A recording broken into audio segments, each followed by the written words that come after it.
Hi guys! Welcome back to our channel, Trade Dashing Adventures. And ngayon, nandito na kami sa Hong Kong International Airport para sa aming flight going to Shanghai, China. So, this is our first time going to China. Kaya naman, samahan nyo kami as we explore Shanghai and Beijing in this adventure. So guys, ito yung aming boarding gate dito. We are at boarding gate 45.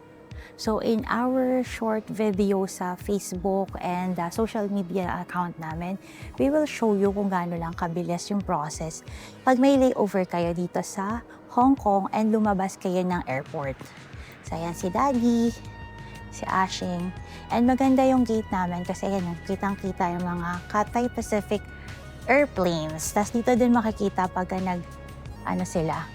nag-take off. Ayan.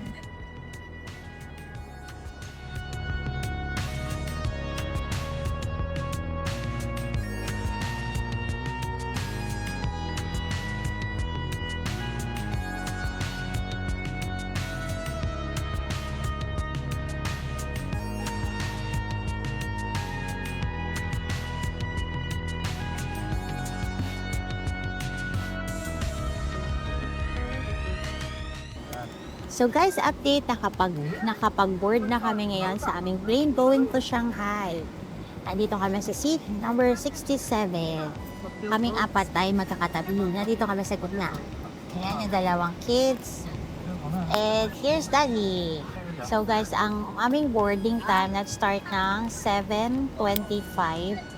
Tapos ngayon is 7:59 na. Ang aming flight is at 8:10. Tingnan natin kung madidelay ba kami. Sana hindi kami madelay para mas maaga kaming makarating sa Shanghai. It's our first time. Try namin mamayang sumakay ng maglev kahit medyo mahal. Date namin kayo later. Ay, oo nga pala. Nakalimutan natin. Kapag ka dito sa Hong Kong, hindi nyo na kailangan yung boarding pass nyo saka yung passport nyo kapag magbo-board kayo ng plane kasi face recognition lang siya. Pag tumapat kayo sa camera, lalabas na kung anong seat number kayo. Galing, di ba? Yun muna guys, update later!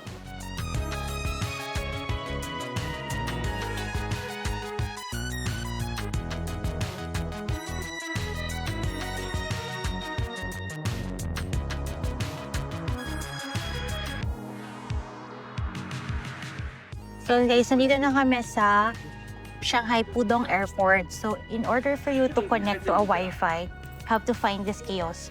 Yung Wi-Fi kiosk nila. And then you have to input your documents. So, eto, passport document type. Eto kasi tayo. Tapos, mag-start tayo ng pag-scan. Ay, nawala ulit. Then start scanning. Tapos yung passport nyo, scan nyo dito. Ayaw. Ayan na. Ayan na pala.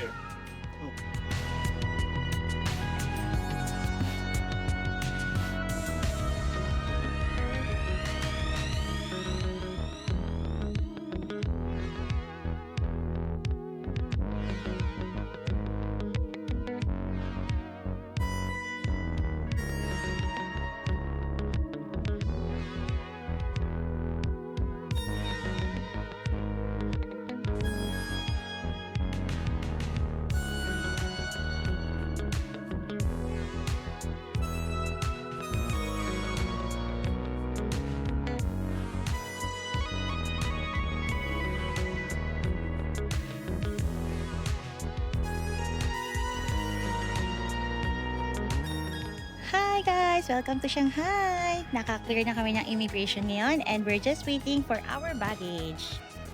Mabilis lang dito guys, walang pila sa immigration. It just took us around 20 minutes para makalabas from the planing up to maka-clear ng immigration. Ayan. Nandito yung mga anak namin. Kung anong gamit. Grand. Say hi mga pangit. Ayan. So we are now officially here in China. Okay, let's go. Let's go.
Hindi galing For many, you can to smell this, the coffee beans flavor.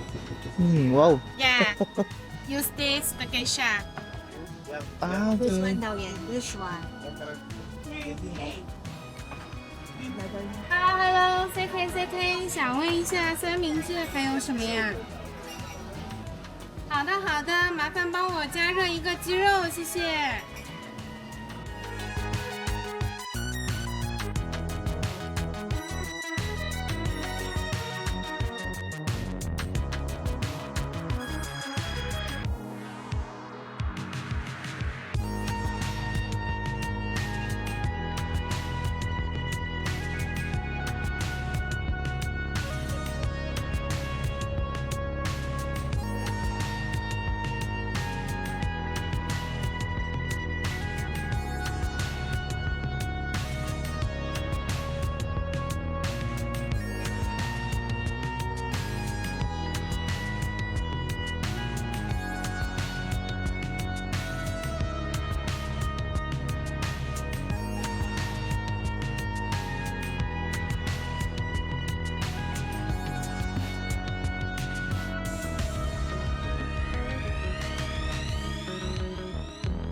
Free. Yeah. Nag-derp na lang siya. And then you can to smell the coffee. Ito yun, di ba? Wow. Ano yung ginawa mo? Chinex? Oo. Apat kayong sipon. And we use this machine, the Chemex pour over. And if you want try in home to use the hamper, you can look here. It's the command. And this can help you to find the coffee flavor. Okay, it's the finish. Alright. Thank you. Do you have the pager? It's there. Okay. Kunin ko lang.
Nandito na kami ngayon sa Shanghai.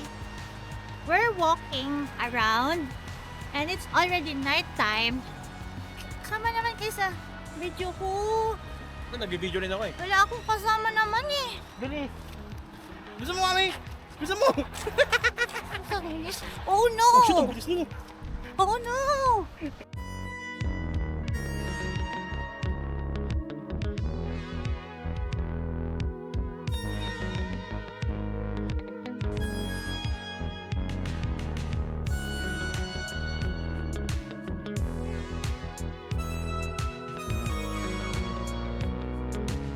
Hello guys!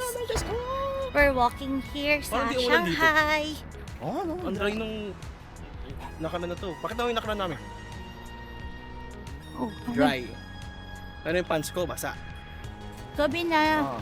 9:30 na. Naglalakad Mag- pa kami. 9:50 na. 9:50 na pala daw. We're walking, going to the station. Pamlala port. Galing kasi kami sa Lalaport.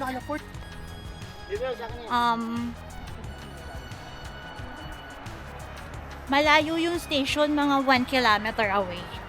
So yan, naglalakad kami ngayon to find the station. Tapos, Ang baba ng visibility dito.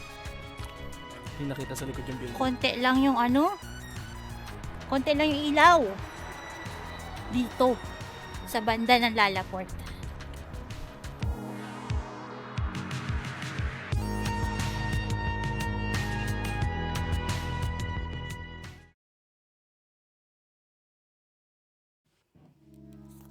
Hi guys! So, nandito na kami ulit sa aming hotel dito sa Mercure, Shanghai Hongqiao South. So, today is our first day here in Shanghai. So, we arrived sa Pudong Airport and upon arriving, nagkaroon agad kami ng mga little setbacks for the travel. Number one na dun yung internet namin. Kasi, hindi namin na-expect na yung internet connection sa airport is very limited. So, hindi kami makakontakt ng family members namin na dumating na kami kasi wala palang Messenger, walang Facebook. Totally lahat ng apps na ginagamit natin, wala siyang access. So, we set up our eSIM naman. Meron naman kaming eSIM. However, yung binili namin ng eSIM na unlimited 5G supposedly, hindi siya gumana. 3G lang yung naibigay sa amin na network connection, which is wala talagang data at all. So, yun yung naging problem. But good thing, merong kaming nakuha pa na ibang eSIM which is hindi naman unlimited, 3 GB lang. So we were able to access our internet. So nakarating kami dito sa hotel namin using that. Kasi kailangan namin mag-navigate. And then, another setback is when we arrived here in the hotel. I don't know what happened, pero hindi daw nila nakuha yung booking ko, which I booked through Accor app since I'm a member. So, ang nangyari is nagtagal pa kami ng couple of minutes. Siguro mga 30 minutes kami nakikipag-discuss because the staffs here do not speak English. Kahit isa, walang marunong mag-English dito.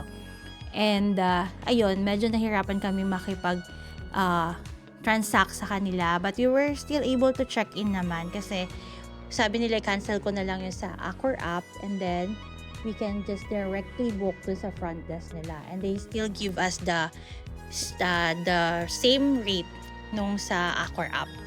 However, I will not earn the nights at saka yung points ko dun sa reservation na to, which is the downside. But anyway, okay lang kasi kaysa naman mawalan kami ng room, diba? So, yun. And today we went out. Medyo late na kami nakalabas because of those setbacks. Nakarating naman kami sa Starbucks Reserve Roastery and the other one is dun sa Gundam Base sa Lalaport. And ayun, we were able to eat then sa food court sa Lalaport. Overall, I think the first day is very chaotic. Medyo magulo compared to our other first day sa mga ibang countries because I think medyo hindi siya tourist friendly yung China because number one, hindi English speaking yung mga nasa hotel to think na we are in Mercure Hotel, which is an Accor company or Accor hotel. Ngayon lang kami naka-experience na Mercure yung hotel pero never or walang marunong mag-English. Ayan yung number 1. And then, nakita din namin how how restricted yung kanilang internet dito. Kaya another factor na masasabi ko na hindi sila ganun ka tourist friendly. But the metro, tapos yung Maglev, madali naman siyang i-navigate. And also, mura lang yung metro nila dito kasi kanina ang haba ng biyahe namin, parang nasa 1 hour kami bumiyahe. 13 stations, 13 stops yung dinaanan namin. Pero 5 yuan lang yung pamasahe. Ayun, so tomorrow we'll be exploring more of Shanghai. We will definitely update you kung ano pa yung mga mapupuntahan namin and ano pa yung mga matututunan namin dito sa new country na aming binisita. So that's it for today, guys. I hope you like this video and don't forget to like, share, and subscribe to our channel. And also follow us in our social media account. This is Kurt Dashing Adventures, where adventure never ends. Till our next time, goodbye!